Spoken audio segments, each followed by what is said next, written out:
Hello, my friends. Welcome back to Explore Fluency. I'm Lucy. Today, we're going to talk about something that many learners struggle with, something that feels mysterious and difficult.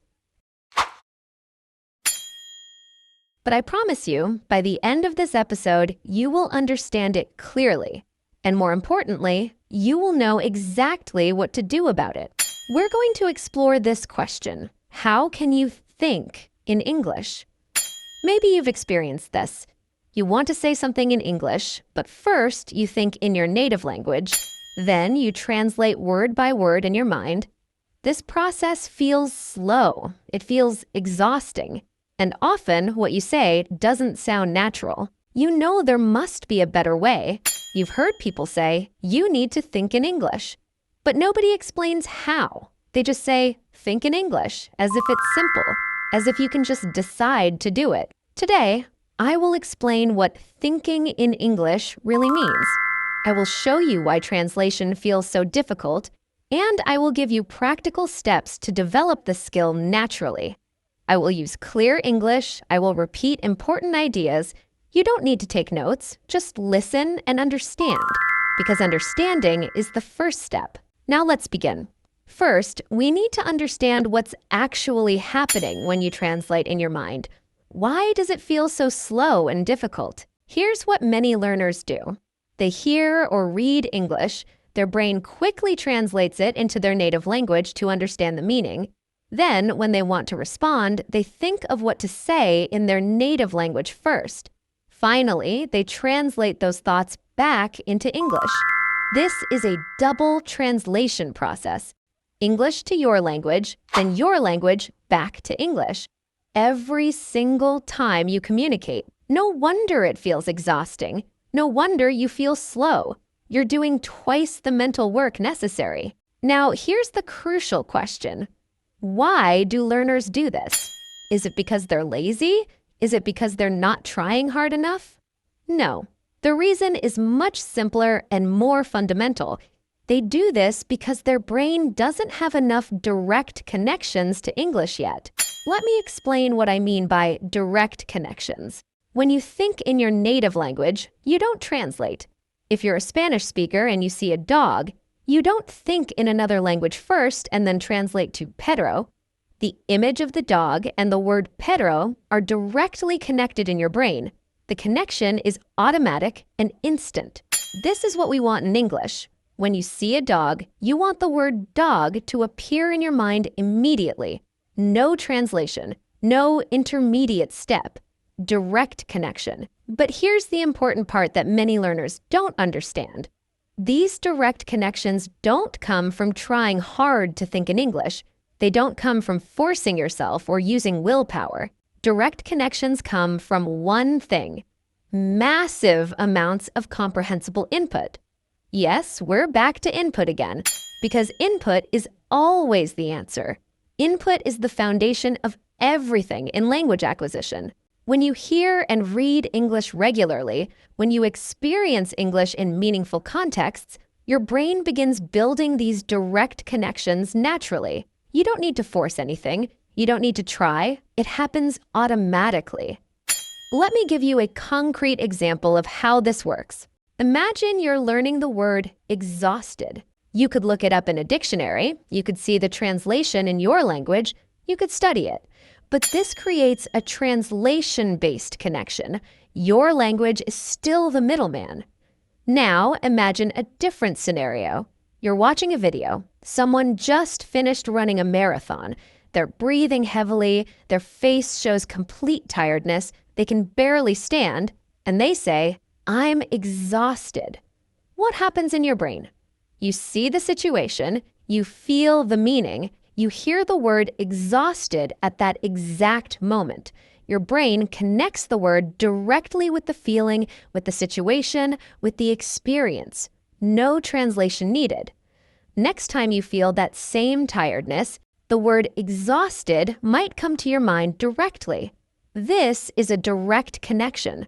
This is the beginning of thinking in English. But one exposure is not enough. You need repeated exposure. You need to encounter exhausted many times in different contexts. Each time strengthens the direct connection. Each time makes it more automatic. This is how children learn their first language. They never translate. They can't translate because they don't have another language yet. Everything they learn is through direct experience and context. Adults can learn the same way, but we often don't trust it. We think we need translation because we have that ability, but translation is actually slowing us down. Now, let's talk about what happens in your brain when you're stuck in the translation habit. This will help you understand why breaking free from translation is so important. When you constantly translate, your brain creates a dependency. Your native language becomes the bridge between thought and English. Every idea must cross this bridge. Every sentence must pass through your first language first. This creates several problems. First problem, speed. Translation takes time. Even if you're fast at it, it still requires an extra mental step. Native speakers don't have this step. They think and speak simultaneously. Second problem, naturalness. When you translate, you often translate the structure of your language into English. This creates awkward sentences.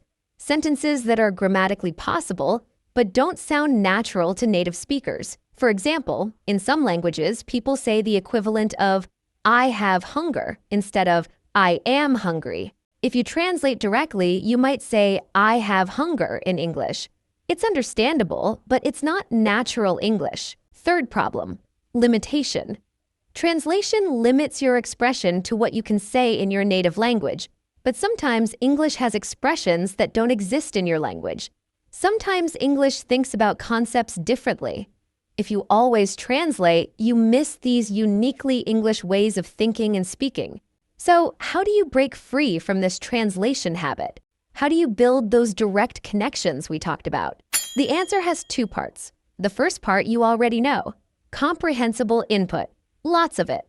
Regular exposure to meaningful English. This builds the foundation. But there's a second part that many learners forget. You need to experience English in ways that make translation impossible or unnecessary. Let me explain what I mean with some practical strategies. First strategy, use visual input. Watch videos where you can see what's happening. The images provide the meaning. You don't need translation. You see a person smiling and laughing, you hear, she's happy, and your brain makes a direct connection. Watch cooking videos, watch travel videos, watch sports, watch documentaries about nature or science. Choose topics where the visuals carry much of the meaning. This forces your brain to connect English words directly with concepts, not with your language's words. Second strategy, listen to stories with sound effects and music. Audio stories, especially those designed for learners, often include sounds that help you understand. You hear footsteps when someone walks. You hear a door closing. You hear rain falling. These sounds are the meaning. They bypass translation completely. Third strategy, practice inner speech in English. This might sound strange at first, but it's powerful. Throughout your day, narrate your actions in English inside your mind.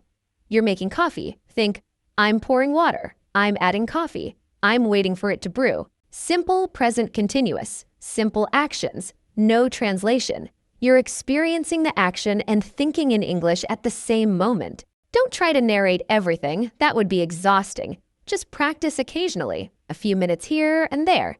The goal is to create direct connections between your experiences and English words. Fourth strategy, read extensively. Not intensive study reading where you analyze every sentence, but extensive reading where you read for pleasure, for story, for information. When you're absorbed in a good story, you're not translating. You're too focused on what happens next. You want to know if the character succeeds, if the mystery gets solved, if the lovers reunite. Your brain processes meaning directly because you care about the story, not about the language. This is why reading what you enjoy is so important. Interest and engagement bypass translation naturally. Fifth strategy, use monolingual resources sometimes. An English-English dictionary instead of a translation dictionary. English explanations of grammar instead of explanations in your language. English subtitles instead of subtitles in your language. This keeps your brain operating in English. When you look up a word and read an English explanation, your brain must process that explanation in English. It can't take the shortcut through your native language. Now, I want to address something important. Some learners feel guilty about translation. They think, I'm still translating sometimes, I'm failing, I'm not good enough. Please don't think this way. Translation is not evil. Translation is not forbidden. Translation is a natural tool your brain uses when it doesn't have direct connections yet.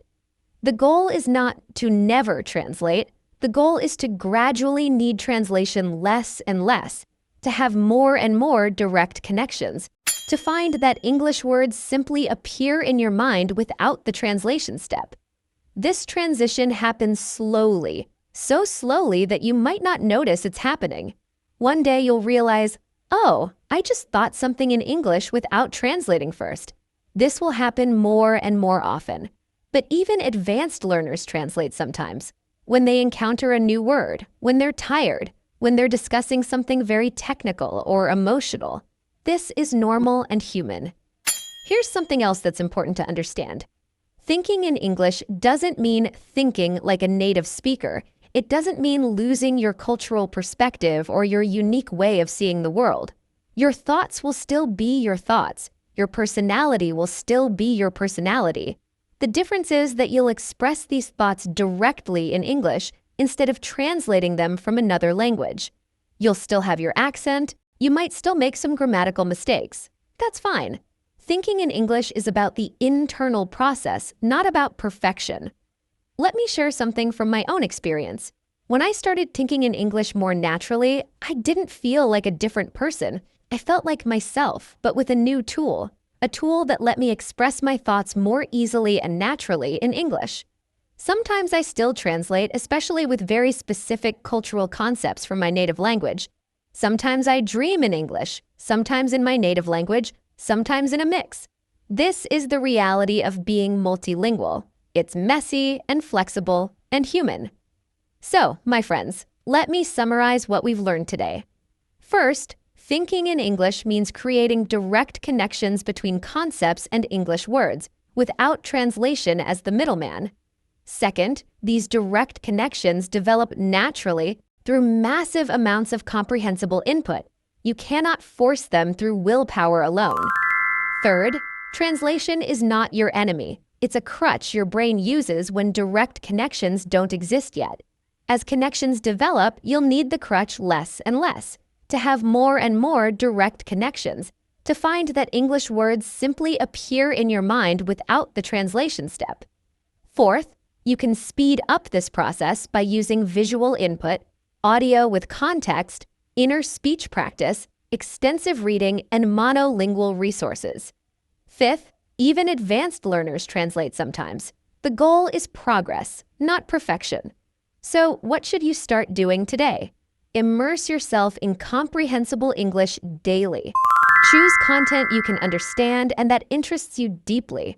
Watch videos with clear visuals. Read stories that capture your attention. Listen to podcasts about topics you care about. And occasionally, gently, practice thinking in English about your immediate experience. Not constantly, not obsessively, just sometimes. Let it be natural and playful, not forced and stressful. Trust that with time and consistent input, your brain will build those direct connections. You don't need to make it happen. You just need to provide the right conditions, and it will happen naturally. Your brain is designed for language. It knows how to do this. You just need to feed it with enough comprehensible English, and it will do the rest. Thank you so much for listening to another episode of Explore Fluency. I'm Lucy, and I'm here with you on this learning journey. Until next time, keep listening, keep reading, and keep trusting your amazing brain. Bye for now.